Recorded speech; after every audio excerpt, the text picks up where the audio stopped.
Yes. So as an educationist, what is that you do, ma'am? Like, do you run some academics like any school, colleges? No, not now. Not now. No. Earlier you used to. Yes, yes.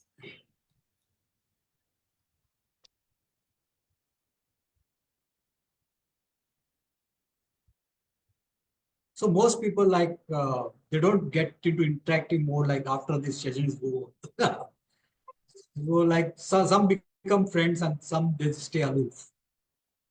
But that's okay. After what?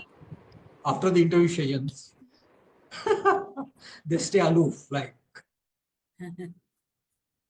No, we'll be in touch. You're such a deep thinking man, and I really like, you resonated, your thoughts resonated with me. So thank you, ma'am. it's Thank very you. nice to meet you. Very nice to meet you. Prasanna sir, so shall we go ahead?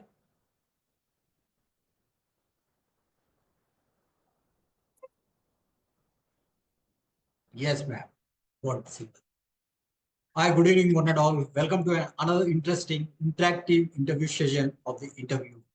Today we have Dr. Paramita Mukherjee Mullick and Sankalpita Mullick on our show. So, good evening, ma'am, Dr. Paramita Mukherjee and Sankalpita Mullick. Welcome on to our show, the interview. Hello. Yes. Well, it's an honor and privilege to know the insightful journey of you being poetesses. So, on this note, let me introduce you with the short bio of yours. So, first, I'll just go ahead with mom, later on with the daughter. Dr. Paramita Mukherjee Mullick is a scientist, a national scholar, a globally loved award-winning poet, a literary curator, and an editor, and an educationist for more than 2 decades. She has published 14 books, which has been translated into 41 world languages. And her works have been widely published in national and international journals and anthologies as well. Dr. Paramita is the president of Mumbai chapter of Intercultural Poetry and Performance Library, IPPL. She is also the cultural convener of SSR.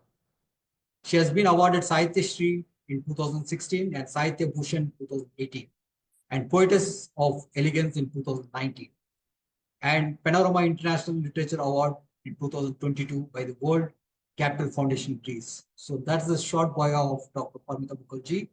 Here we go to the daughter Sankalpita. Sankalpita Mullick is a 22-year-old author pursuing law. Her first book, Metamorphosis: Legends Came to Life, was published when she was just 14 years of old. She was one of the 50 selected among 40 children of Mumbai for a creative writing scholarship from Hindustan Times and was nationwide champion of La Guru. At 17, she was one of the 20 students selected globally for a program in creative writings at the University of Iowa, USA. She is one of the co-founders of a forum called Mind Melt Worldwide. Her poems have been published in national and international journals and anthologies as well. So here we welcome the duo poetess, mother and daughter, scientist and a lawyer, Dr. Paramita Mukherjee Mullick and Sankalpita Mullick onto our show, the interview. The stage is yours, ma'am, now. So once again, I welcome you wholeheartedly. So let's have our interview session. So first of all, like, how composed are you, like, in your creative writings? So sorry, sir. Please come again. So are you cool enough to be on the show, ma'am? How do you feel to be on? Yes, Show? of course. So, yeah, both of us, we are very happy to be interviewed by you, and we are honored and happy. So, thank you so much, Lakshmanji. I am very, very happy, and so is Sankalpita. So, we are very thrilled to be on your show. Thank you so much. Welcome, ma'am.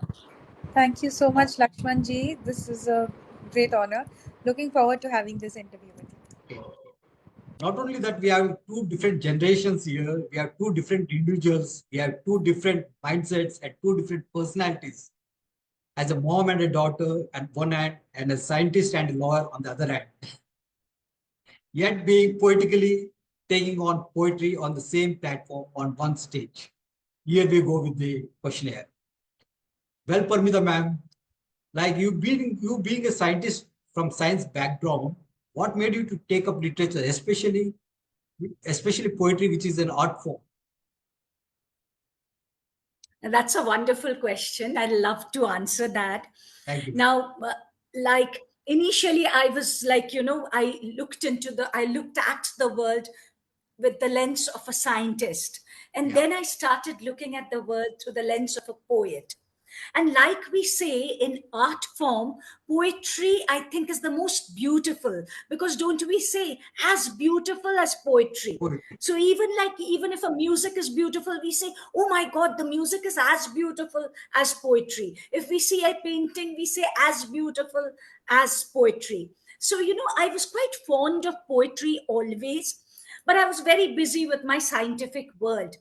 And then I realized one fine morning when I was heading an institution and I was teaching for a long time, then heading an institution, I was like, like you're lonely up there. So sometimes when I got a little bit of free time, I used to write a lot.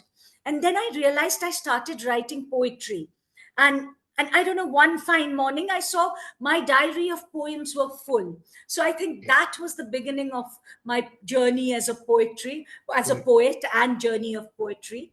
So So I feel you very, could very discover content, you very, could very discover the happy. poet in you eventually, organically. You have Yes, discovered the yes. poet in Organically, I could discover you. the poet in me. That's nice to Yes. know, ma'am. Well, coming to Sankalpita, well, Sankalpita, like how did poetry happen to you then? So I think I was inspired by my mother, Wow, great. and of course, I've always looked up to her, and I've learned from her. Okay. And also, I think I found it an easy medium to express myself. So I used Oh, to use that's it nice. for very personal for Feelings or very emotions. personal things and expressions, whereas the prose that I write, and I think I'm better at prose and I've done it for a longer time, Cool. is more can be more impersonal, can be more fictional, can be more about can be more satirical, can be about everyday topics that are far away from me, but my Yeah. poetry has always been very personal. So I Okay. think as a medium of expression it's come to me. Yes. So this is the medium of expression, and this is the mode of emotions wherein you display your internal feelings. That's Yes, what I yes, have to yes. say. Like a more personal medium of expression, whereas prose to me is a medium of communication and expression as well, It's a different genre, like but how more, you but express it more, yeah. across, or how you But put it across. yeah, yeah. That cool. So, ma'am, like if at all I ask you, uh, like if you observe, ma'am, this is for you, ma'am. Like if I observe you being a scientist and a poet, they're not different in terms like they both fly on a high level of inquisitive imagination with a purpose or to fetch or seek something out of their own genre. Like, how do you see these two prolific professions as the same? I think with your question, you have answered the question yourself. Yes, I think I scientists and agree. poets both are seekers, right? A scientist is seeking for the truth. True. So he or she is doing experiments to know something, to invent something. So is a poet. She is also seeking the truth. So a scientist and a poet both are seekers. So your very question, I think, is so beautiful and I it think like I revealed answers. the answer for you. Yes, yes. So your question itself gives a beautiful answer that we both, scientist and a poet, both are seekers. They are searching and they are finding. Like Yes, ma'am. a poet, True. like I say, nature is my muse. So I sometimes find truth in nature.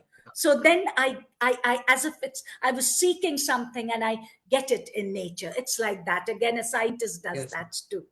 Well, Sankalpita, like when it comes to writing poetry, what happens is like when you are trying out our poems, like we come across different layers of thought. We try to explore our thoughts and ideas, and new things come into existence. When we see it on the paper, we feel like "Hey, there's a new thing which I wrote, which I haven't thought of, is it not? So that's something like we discover and explore as a poet. Don't you think so? I agree. I agree. I think you can explore and discover so much when you're writing something, because it's also that you're penning down your thoughts and you're structuring your thoughts. and I think that can lead to a lot of self realization, Exploration. a lot of self exploration, a lot of introspection, and Yeah. and then you realize why you're thinking of something in a particular Mm. way. And often when you're writing about it, of course, I mean, there is that um, you don't want to make it as scrambled as your own thoughts, right? Because our thoughts are very scrambled, our thoughts are very Grammar. erratic, because we can make sense of it in our head, but when Right. you're writing it down, you want to communicate it to other people, evidently, right? So there is a layer of wanting to beautify it or wanting to structure it, at least. Yeah. May I And say in something doing here? so, yeah, It's like giving a form to your imagination. yeah, it's like giving a form to your imagination. You Exactly. creativity is something like giving a form to your imagination, To your and that turns out poetically, if it's poetry or prose, Yeah, and yeah. that turns out beautiful. This is what I So had to say. it's a loose string, but it is a string Yeah. nonetheless for your thoughts. It's Yeah. not as Agree. rigid as, say, a research paper, but it is at the same time like a loose string, just Thing. stringing together all your Just thoughts like a a, loose just a thread. spark of an ocean. Yeah, yeah, yeah. Just a So yeah, spark of an ocean. I can that's say that's that's thing. that's what I Well, think. ma'am. Cool. Here, if at all I've said, if at all I have to say this, like poetry is a branch of psychological science. So, what's your take on it? This is for both of you. Wow. Poetry is, Wow. sorry, could you repeat that question? Sorry. Poetry is a branch of psychological science. In the sense, like poetry deals with on psychology. Psychological science. No, that's a really good question. Ma, why don't you take it first? Yeah. Okay, before this is such a good question that I had to Thank show you, the ma'am. book to my Cool, ma'am. audience. So Sankalpita, that's please take up awesome. the book. This book, Mother-Daughter Yeah. Dialogue, we did together, and it is nothing but psychology put together.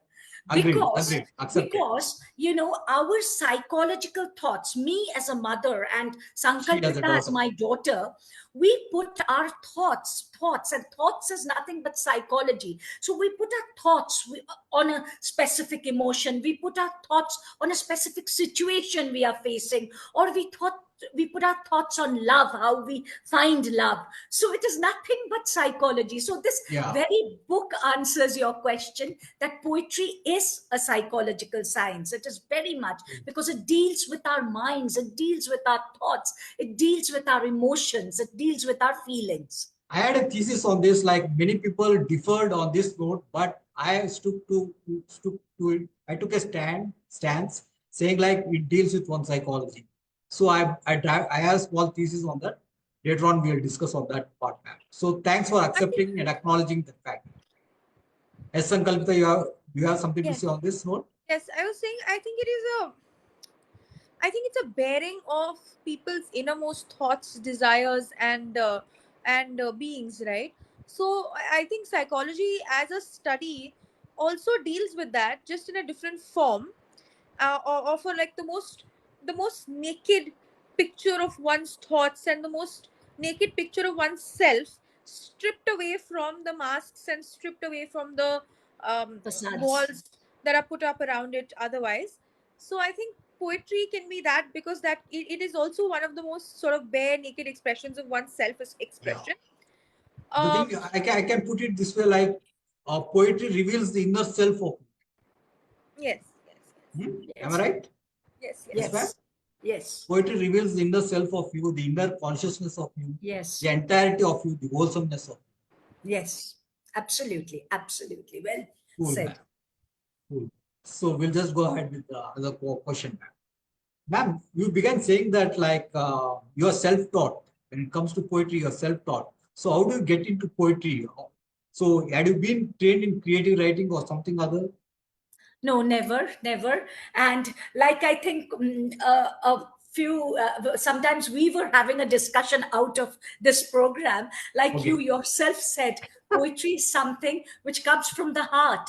So, like I did not want to, in fact, I am very happy. At times I feel very complete that I was not taught literature that way, because I feel, of course, my all my friends, literature friends, they are amazing, they are huge academicians, they are brilliant people. But I myself, I'm just talking about myself, I feel like Sankalpita was just saying, that the naked thoughts, it's not, it's that there's no facade on it, like, so when I write poetry, it's directly from the heart to the paper. So I feel that this self teaching me myself poetry makes me very happy. Here, I would like to quote now. I would like to say something. Poetry is one such art which can't be taught. Poetry is one such art which can't be taught. In the sense, like you can learn music, you can learn dance, you, you can learn acting. Okay, we have schools for that. But when it comes to poetry, like there's no definition or else description saying like this has to be written in this manner. Right. Okay, Absolutely. poetry is something that you need to cultivate for yourself. You need to learn by yourself, and you need to explore yourself, and you need to address yourself with your own views and thoughts and ideas or subjects whatsoever it is. So in that way, like if poetry should come, it should come on its own. If poetry should come, it should come as a Yes. fragrance to a flower. Yes. What do you say, Yes. Sankalp? Yes. I agree. I agree. I think poetry is so personal to people and it comes to people so naturally. Yeah, And I it mean, should it come. either It should comes come to you or naturally. it doesn't come to you. And I also think that a lot of people don't write poetry to be great poets. I think they write poetry for self expression, for putting their thoughts out there. Agreed. Poetry has Agreed. been used Very well said. across various sort of rebellions, struggles, freedom movements around the world by freedom fighters, by people to express themselves, and not for the intent or for the ultimate goal of achieving great great praise for their poetry or for achieving a great name, but for simply relaying what they are feeling in difficult situations in difficult times. And I think So, that's, yeah, I think it yeah. comes to people like that. Yeah. So may I say something like it gives an emotional eye when you write a poem. This is what I feel. It gives an emotional eye. What do you say? Don't you think so, man? Like whenever you compose a Sorry, sir, poem, please come again. Sorry, sir, please come again.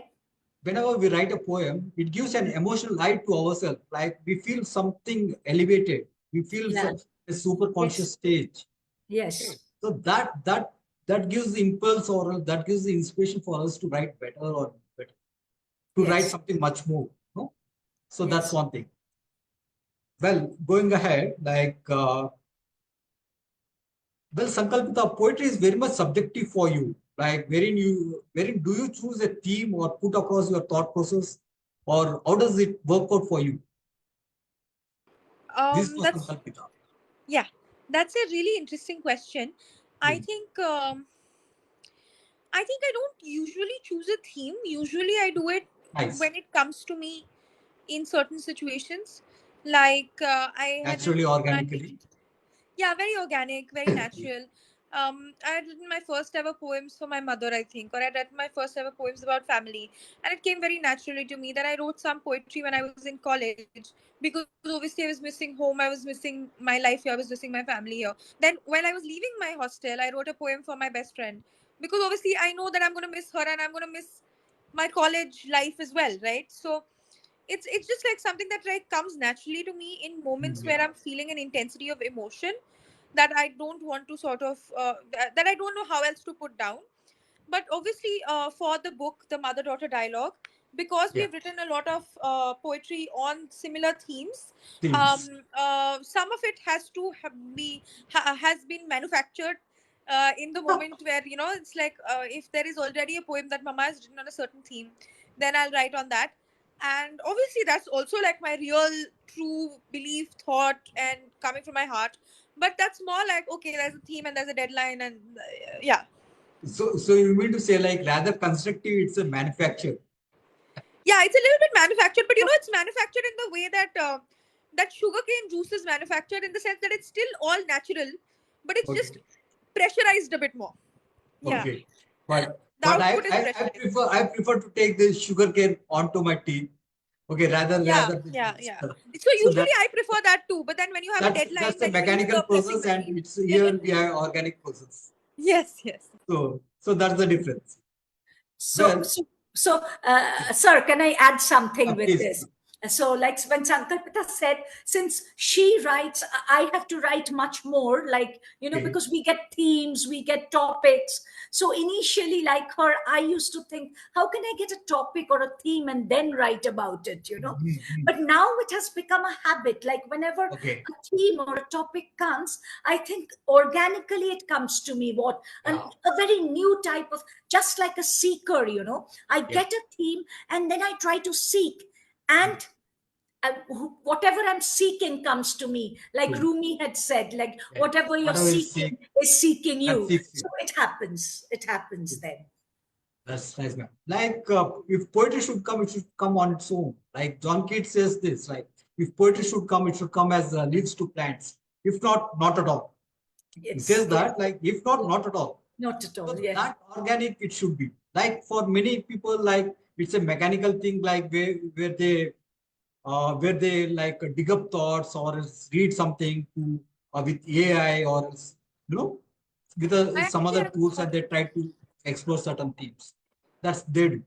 Well, going ahead, like, ma'am, I actually, this sorry, Mr. Rao, if I may interrupt you for a second, if you're cool. okay with it, of course. Yeah, tell me, tell I me. actually have a thought on that.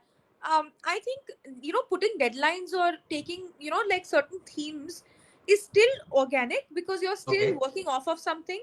Sometimes like those challenges that come. You have to write a poem every day Mm. on something that can also help some people get some like just keep in touch with the art and better Art, yeah. themselves. But I'm very Right. against using AI for poetry or using any sort of Absolutely. mechanism for poetry. I think things like poetry, any form of any art form, writing, painting, all of this should come from a person's from a human, Perspective from a or human experience. perspective, their pain, their love, their laughter. Because I think you can have a great product from AI. I'm not Yeah, saying that you can't have a great product, but it will always be missing the humanity that is yeah. inherent The in art. human factor will be missing. The human Yes. factor will always be missing. And it might be better than something a human does, but I Yeah. think it'll still be of less worth than something that a human does. So great saying, great saying. So just go ahead. Let's go ahead. Okay. Ma'am, in your generation, like you might have read the old classical poets, uh, classical form of poetry. So who is your favorite poet and why? So if you can recite few lines from that I person, that would think be I think I'm sorry to say this, but I have grown up listening to Rabindranath Tagore's cool, poems. man. My Same, same. both my parents were very enlightened people, and they used to, Okay. teach us through his poems, teach us morals, teach us day-to-day happenings through Rabindranath Tagore's poems. So I'm very fond of Rabindranath Tagore, and I keep on reading them, and I sing a little Rabindra Sangeet also. So I'll not say that my all my poems are influenced by him, but I'm very fond of Rabindranath Tagore. And I think whenever I write something very beautiful, my parents come to my mind. I miss them a lot. And my father always used to say, be fearless. Whatever you do, you be fearless. And my mother used to say, never think you are a female, you're a man, or whatever. Always think you're a human. I think these two things come in. And I remember Rabindranath's, I'll say it in Bengali, then translate it in Cool. English. বিপদে মোরে রক্ষা করো এ নহে মোর প্রার্থনা, বিপদে আমি না জানো করি ভয়, means don't save me from danger, but, O Lord, show me the way and let me not be scared when there is danger. Okay. Let me face the danger. Yes.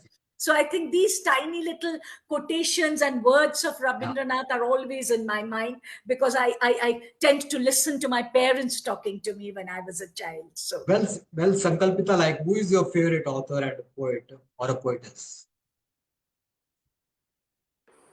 That's a really interesting question, actually. Um, Yeah. I don't know. I don't think I've ever thought about my favorite author or my favorite poet. I No, think in the there's sense like different. why I had to ask you is this, like mom comes from a different age. Okay. She might have Yeah. read the classical era. Okay. Now you are in the modern era. So is there any good poet whom you have read or else you have come across? Is there a good poet that I've read? Um, Or any poet for that matter? I think I like. One second. Let me see if I'm pronouncing the name properly.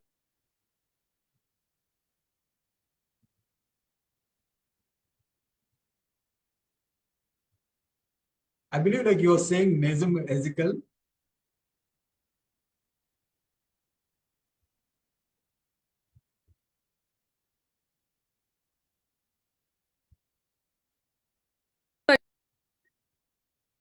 Pardon?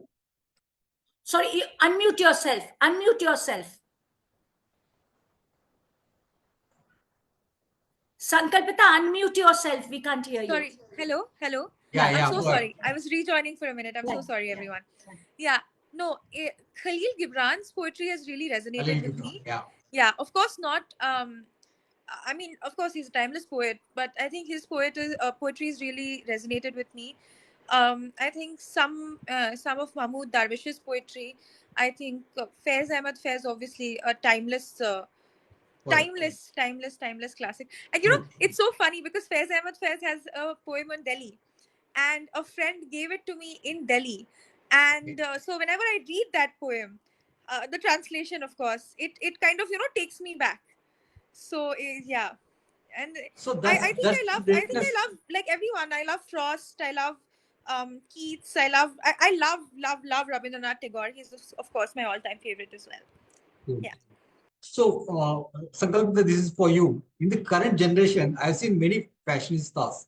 In terms like many people take poetry as a matter of passion, rather much of a passion with it.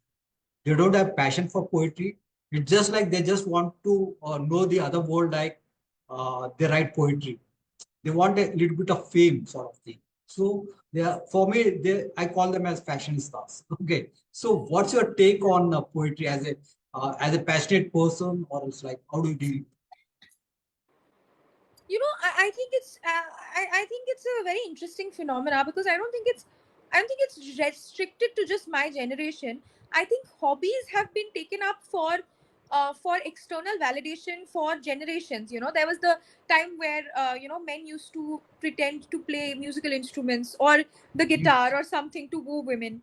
Then there was a time where men used to write poetry to woo women, and women used to sing to woo people. So it's a different thing. It's not just romantic, it's also platonic. It's also with changing times, the changing times, the changing nature of relationships, everyone has taken up new hobbies to impress other people platonically, romantically. And I think now it's just more prominent because with social media anyone can have that access to a larger audience that was Okay. missing earlier. I think to a person, someone doing it out of a thirst for followers or likes versus out of a real passion for the subject, it's very clear. The difference will be very clear. But at the same time, I would not think myself important enough or a good poet enough to judge someone else for doing what they're doing. Maybe they do find a lot of peace and solace putting their work out there, even if it's to us it might seem like it's just a phase or a fad or a fashion for them. But I think as long as the intent is pure and as long as they are doing it for themselves, No, what I I mean think to it's, say yeah. is like if at all you have that longevity, you want to pursue it as a passion, Huh, huh. you need to strive for years together. It's not Yeah, a I something understand. like I it's agree. not I like a agree. yoga mudra. Once in a while you sit and you write two poems and you say like I'm an established poet. Okay, Yeah, poetry of is course, I something agree, sir. for me. Poetry is something like a penance. It's like I a agree. I it's yeah. And it's You very agree? sad that nowadays people don't take it as seriously as Hope you say got the you point. would.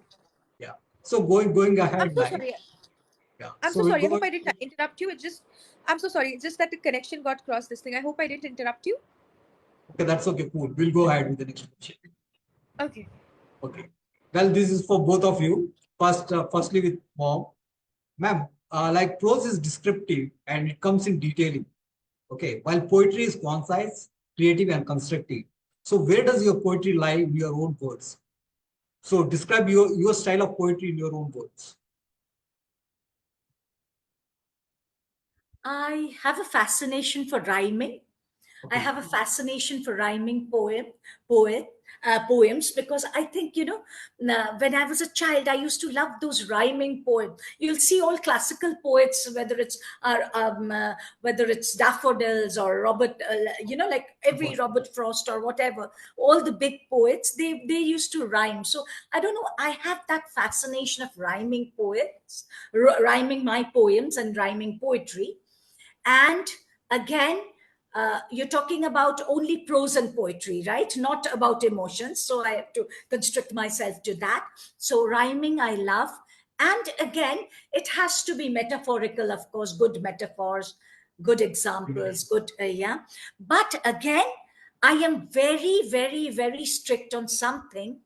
My poems are very simple. The words are very simple. It has to reach the common man. It has to reach the common person. You don't want to run to a dictionary or go to a Google to understand my poetry. So I feel very good about it that all That's my nice. friends, all people who don't write poetry, they always tell me, Paramita, your poems are so simple and we understand it immediately. So, that is something I am very, very, very specific about, that it should That's reach your heart. Poems should reach your heart. It should not constrict you, and you should not, think, what is she trying to say? Of course, one poem can have different layers. thought processes in different people, but I feel that simple language and simple vocabulary is very important to interact and to reach your thoughts to others.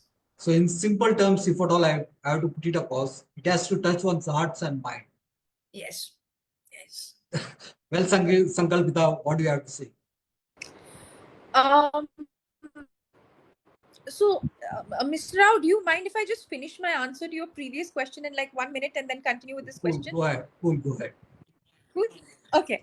I just want to say, it really touched my heart that you said that poetry is like a penance to you.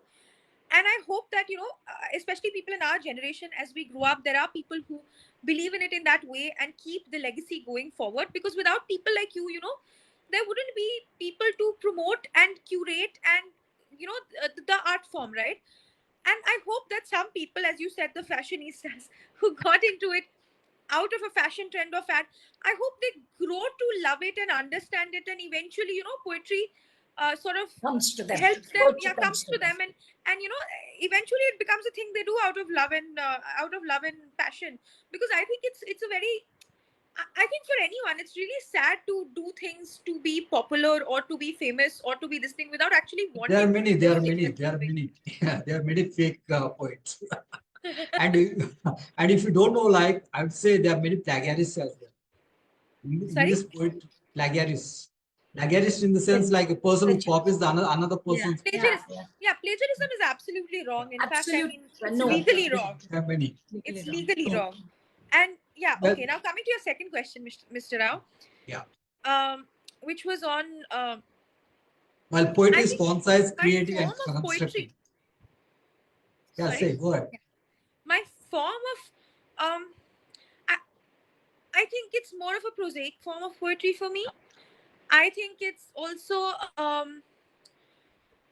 I do try to form like follow a rhyming pattern, or to follow one of the like the one of the more established forms of like a like if I'm making a couplet, if I'm making a couplet for a very particular event, for a very particular book, for a very particular publication, then I'll try to stick to the form as much as possible. Of course, when I'm writing something purely for myself, I might go a bit into a prose format. And I think, as I discussed with both with everyone on this interview before, it's that I do enjoy writing prose a lot, so I think those lines get a bit blurred. But Cool. yeah, I think That's as, nice. as a That's nice. novice and someone who's still new in it, I try to follow a particular form, but it can get a bit prosaic for me at times. So hopefully in the gradual process, you may come up and you may learn how to construct the very essence of poetry. So that's my way of thinking. Here, the next question is for you. Well, sir, Kalpita, like in the poem, My Very Own Princess, written by your mom, My Very Own Princess September, your mom describes you as a good daughter bestowed upon her. So what do you have to say about you as a good daughter. As a good daughter, Yeah, I think this is what mom says. I think she should remember this when she shouts at me the next time. Then you should write a poem like a bad mother. No, no, no, no. She's not a bad mother. In I think I'm juxtaposition an to all right daughter. what I I think meant to I'm say an is all right like daughter. in juxtaposition to what mom has said, so you have to give a contrast way of saying. So this is what I meant. So I yeah, think go ahead. I think she's taken poetic license in that poetry. I think I'm an okay daughter. Not I try to be a good daughter. Yeah, But yeah, I think like all humans, I'm all right. that's nice. That's nice. Ma'am, like you have said that you'd be in quest for poetry in everything. Like you're like a open poet, as you said. Like you are like you seek poetry in everything. So how do you describe, or else what makes you uh, curious about writing a poem? So what is that curious factor? My again, like the beautiful thing about me is my science background sometimes helps me a lot to seek out things in my poetry. Like, supposing when I'm having my morning walks, I look at the trees and I try to find different kinds of birds and different kinds of nightingales and the differences of a male nightingale and a female nightingale, and how they sing, the silver bills or the sunbirds. I try to seek them out, and then, like, supposing many are walking but they won't look at trees, and I am looking at trees and seeking out birds, and looking at the way, the behavior of the squirrels. And then poetry comes to me, when they spread their fluffy tails and run around, or they're looking at a sparrow. That gives me, I don't know, that gives That me a gives you thrill, eye. and I want to write a poetry about them. Yeah. But again, I feel that scientific background of me pushes me to observe nature in a very with a different eye. Mhm. Absolutely, I know all the trees in my garden. I know all the birds. I know all this, all the different kinds of fruits and flowers. So that gives me a great thrill, and I write. So poetry is like omnipresent. Like it depends upon you what you want to explore. Nature has everything in its store. I have this quote with me. Nature has everything in its store. It depends upon you what you want to explore. Exactly, exactly, exactly, So it came exactly, as a quote. So it exactly. coincided with our thoughts. Well, Sankalpita, I have a question for you here. 1 minute. With Sankalpita's words, I just read something recently. Like when Sankalpita was saying, well, like you say, some fashionistas, they are like Ah, just ah. writing to show the world, and she hopes that they become real good poets. And when you become a real good poet, you have a sense of belonging. You have a sense of belonging. You can feel your soul, and I think that makes you a beautiful poet. Yeah. Because until unless you know you are not a passionate person by yourself, you can't sustain or survive in the long run. Yes, In the yes, sense, like poetry is not for sale. Okay, yeah, it's for your self exploration and self consciousness. So you need to strive till your end. It's not like you written one or two poems and you stop there. So this is the difference what I bring in, like being a fashionista and a passionate person. So here, well, Sankalpita, like this question is for you. Yes. Well, Sankalpita, like in one of your poem, you said like the sea belongs to all. Yes. You say that come to Mumbai for its festivals when the whole city stops like a car amidst a jam. I really like the metaphor. Okay, it's a modern mindset metaphor. Okay, but do you like the materialistic metaphors or the natural organic way of similes and metaphors? So in poetry, like what's your take on it? So I think I think I enjoy both. I think if you Okay. see across my poems, I think in a poem about the self, I've used a lot of classic metaphors to describe the self, almost a Robert Frostish, Tagore's way of using metaphors to describe the self in that poem. But in this, I've used a more materialistic metaphor, as you put it, because I think. poets, actors, filmmakers across time have used metaphors that relate to their particular eras Of the to period. to or their particular period to relate to their audiences. And yes, those metaphors might become obsolete as opposed to classic metaphors that are timeless. After a point of time they might become obsolete, but I Yeah. think this particular metaphor works very well for the time that I live in and the time that I've seen what I've seen. So Good. like you mentioned Nissim Ezekiel See, earlier. yeah, In fact, yeah, Nissim Ezekiel uses a lot of materialistic metaphors in some of the poetry to sort of relate to common trends in Indian naming systems, which is again a common trend, might be a common trend today, might not be a common trend tomorrow, right? And that might be agree. a materialistic metaphor also, but it works so well because it's just been such an established institution for so long and such a common occurrence for people of this era. So even if the that part of the poem becomes obsolete in 20 years or 50 years or 100 years, the poem as a whole stands as a remnant of that era. Yeah, And agree, I agree. think so does If science. at all I have to say this, like, if at all I have to say, like a flower spreads its fragrance. I'm citing an example here. A flower spreads its fragrance, or if at all I have to put it across the other way around, or a bud blooms its perfume. So Yeah. what would be better? Fragrance suits well, Yeah. is it not? So it's Yeah. again it's a personal choice of a poet, like how we put it across or how we conveys it to the audience. So that's a personal choice or personal take. Well, ma'am, like I have something for you. You said that like there's a similar poem titled "The Purest Form of Love." So this is for both mom and daughter, like a love to a daughter and a love to a father or mother, or else a love to a mother. Okay, so what's your take on love to your daughter, ma'am? What's my take on Love my towards love your daughter. towards my daughter? Yeah, I think it's a universal take of motherhood. Like, mothers are always thinking about their children. So that kind of love. And it's like you always think about your child before yourself. yeah, So that kind of love. And the other day I was having a meeting with somebody, and something I said, which is like, coming back to my mind today, like, being a mother makes you a very pure and beautiful person, or a because complete person. complete, no, no, yeah, complete is a very common word which we say, Okay, that motherhood is very complete. okay, No, I don't want to use that word, because I'm cool. explaining it. Yeah, Because that's nice. me being a mother, it had made me a very pure and a very beautiful person, and inner, Yeah, I'm talking about inner beauty.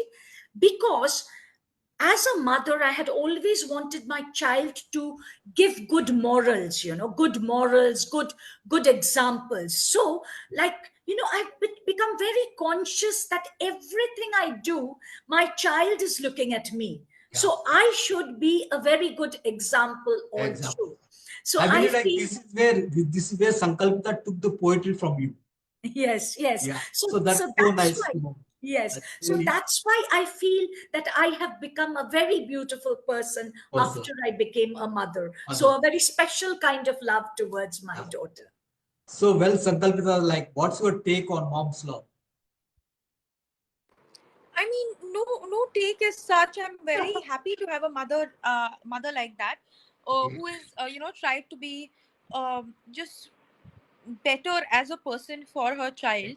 And Okay. I thought it was so normal as a kid, and then I see that and then when I grew up I realized that not all parents do that, so it was very touchwood, Cool. very privileged.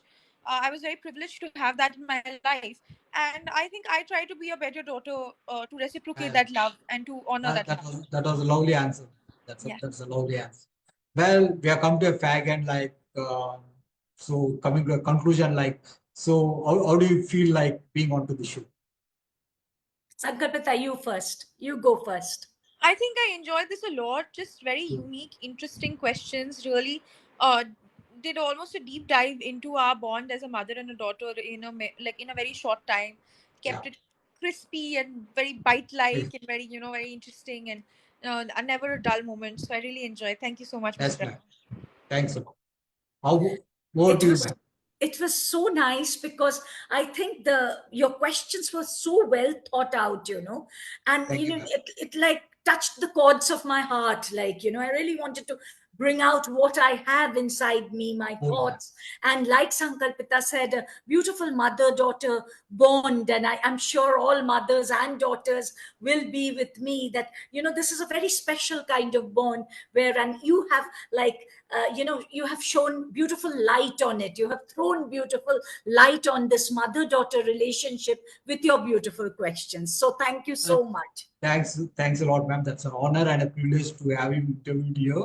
Like that's the core purpose, to have an insightful journey to the insightfulness of a poetess. So that's the core purpose of having an interview session here.